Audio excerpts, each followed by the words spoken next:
Subscribe to the channel and comment, I subscribe. We'll try to reply to all comments. Good morning. It is. I was thinking about something I seem to have a problem, is desire without fear. I've become very successful, and my work with you over the last 4 years or so has been very, very helpful. But it seems I can't stay focused on the good things without this wave of feeling that it's all going to be taken away. Well, here's the thing.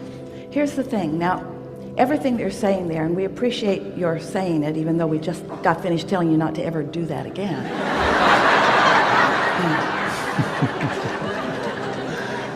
Because as you keep that vibration active within you by noticing that. And so it's the same question, how do I get rid of fear or doubt? Well, you get rid of it before it starts.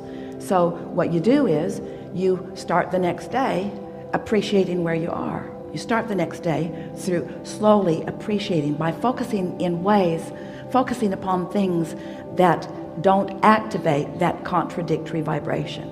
And when you feel that contradictory vibration beginning to rise within you, don't put words to it, because it would peter out. His name is Peter, and he wants us to stop saying that. Does anyone have a better expression? It would dwindle away. It would fade. It would peter out is the very best word that we have.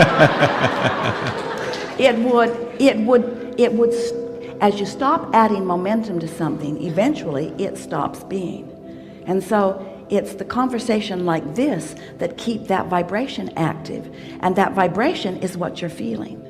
So many people think that, well, they need to get to the root of the fear, and they need to solve it. And maybe you could talk yourself into realizing that those fears are irrational, but that's sort of a slippery slope, because when you begin talking about irrational fears, because you're focused upon the very thing that is causing the fear, then law of attraction brings you more evidence, more conversation, more mental images about the fact that it is not so irrational, because you remember that happening, and you remember that happening, and you remember that happening.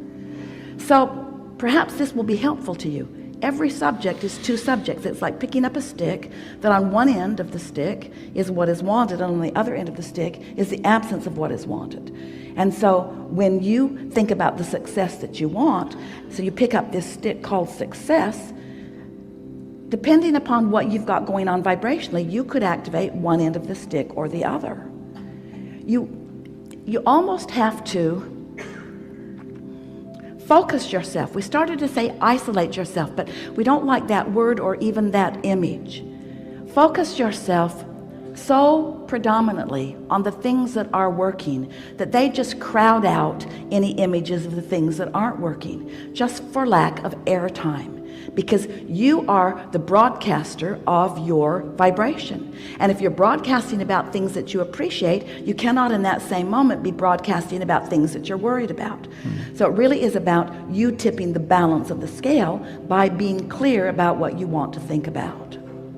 We've been introducing into this conversation of creation recently the subject of unconditional alignment. You all hear the phrase unconditional love, but hardly anybody even has a clue what it means. Unconditional alignment, or unconditional love, or unconditional clarity, means just resting in the vibration of source, because you're not poking around in conditions that hinder it. In other words, here you are, this little boy, learning it pretty early, on the airplane, living a very conditional love, because that airplane and its noise was a condition that when he focused upon it, he didn't feel safe. So it's something that you sort of naturally come to, but it's nice when you become aware of what's going on, because he wasn't unsafe. His perspective of it was just that he was unsafe. So what we're getting at here, you all have learned, starting at early ages, to be conditional in the way you feel. If the market is doing really well, you feel more secure. If things are unstable, you feel less secure. In other words, almost everyone offers the majority of their vibrational output. You have a sort of a handle on what we mean by that, what you're emitting because of what you're thinking. Almost everyone offers the vibrational output that they are offering based upon what they are observing. And the thing that is so crazy about that is that what you're observing doesn't mean diddly squat, because it's old news. What you're observing already manifested. And if you're a creator, don't you want to be focused upon what you're creating rather than, that'd be like having a big gallery of art. Oh, it's magnificent. You've been working on it for years, and it's in a gallery, and you've got your paint palette and your brush, and you're walking around just continuing to touch things up. You don't do that. In other words, get out a new canvas and paint something new. And so we want you to realize that what's going on is that you are observing, we love you very much, sloppily. You're whatever is observable, you're observing. But if you'll start with an intention when you go to bed tonight, when I sleep, all momentum is going to stop. And when I get up in the morning, the momentum that will be started naturally is that pure, positive momentum. The moment that you wake up, you're a perfect match to the source within you and everything that's in your vortex. You are. For that long. You're there. And then you begin to think and talk to others. But if when you awaken, you acknowledge that you're there, and you appreciate that you are there, and you feel the newness of this day, and you reach for soft, general, simple thoughts that don't challenge your alignment, just long enough that momentum gets going, you can get into a role of appreciation pretty soon.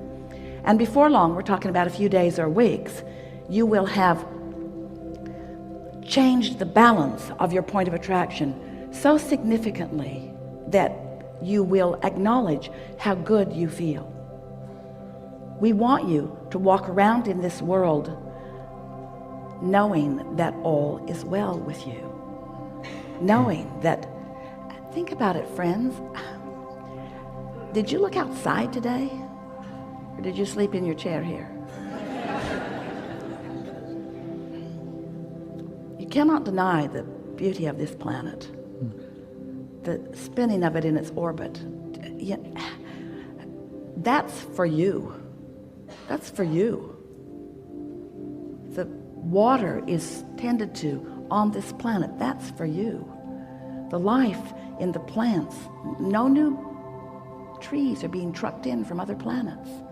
Your planet is being sustained by energy and focus. The well-being is enormous. So when you find those things to focus on, and just acknowledge the well-being that, now that may not be the best subject because you've got so many people beating the drum of global this and global that. We'd like you to start thinking more universally.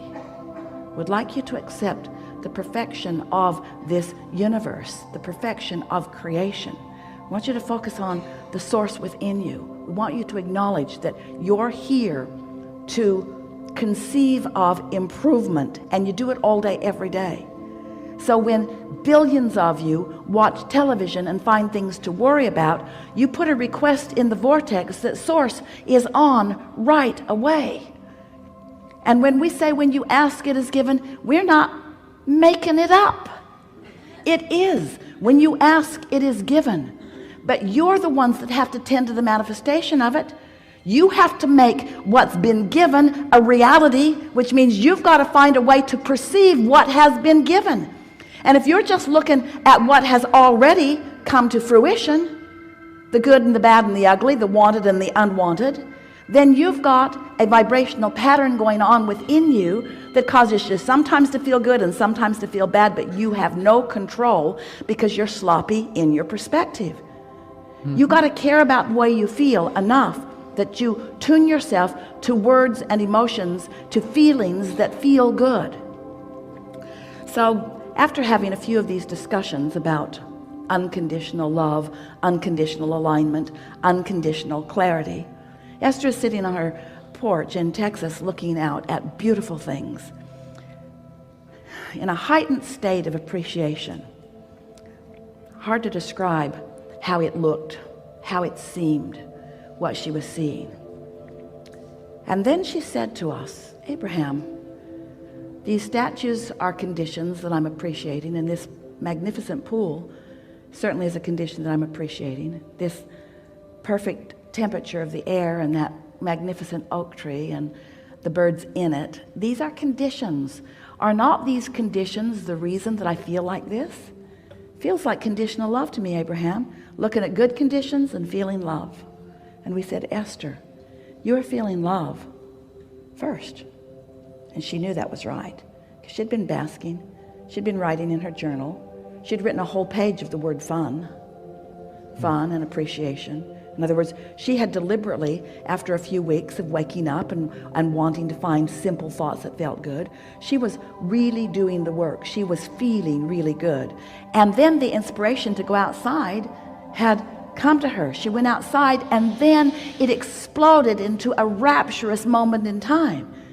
We said, feel the difference between accomplishing vibrational alignment and then. So the appreciation was inspired. Now here's what we're saying to you. You're going to like this. It's new for you. And even if you're new to this, this is going to make perfect sense to you in the stream of what we've been talking about here. So picture this vortex that we're talking about, and just accept with us for a minute that everything that you want is in it, and that your inner being is too.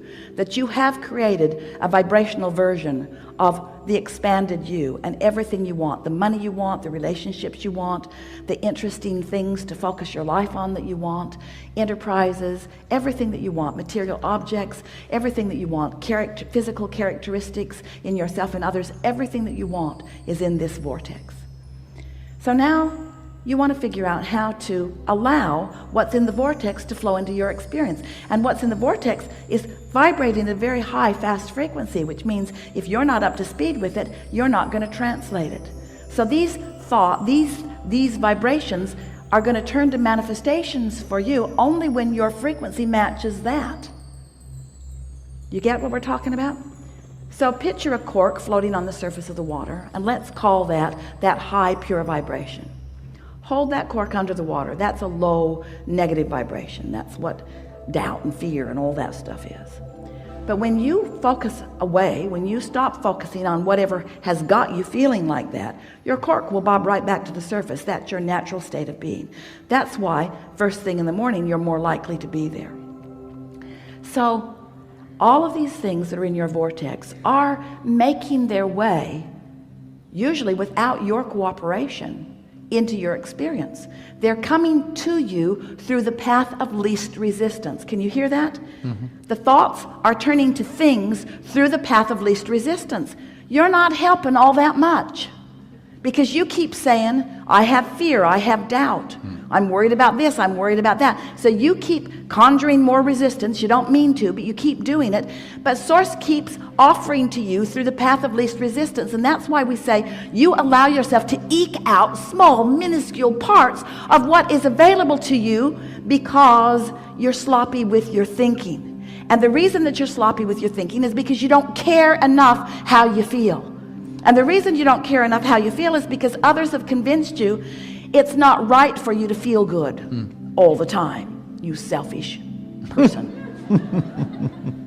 You think the world just revolves around you, they say to you, and we say, yes, yes, it does. Yes, yes, it does. Yes, it does.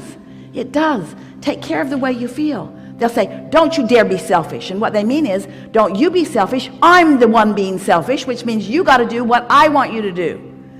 And we want you to understand, you got to find some way of making your energy work for you. You've got to find some way of aligning yourself with you. You've got to find some way. And we've offered processes and processes and processes. All of them help a little bit.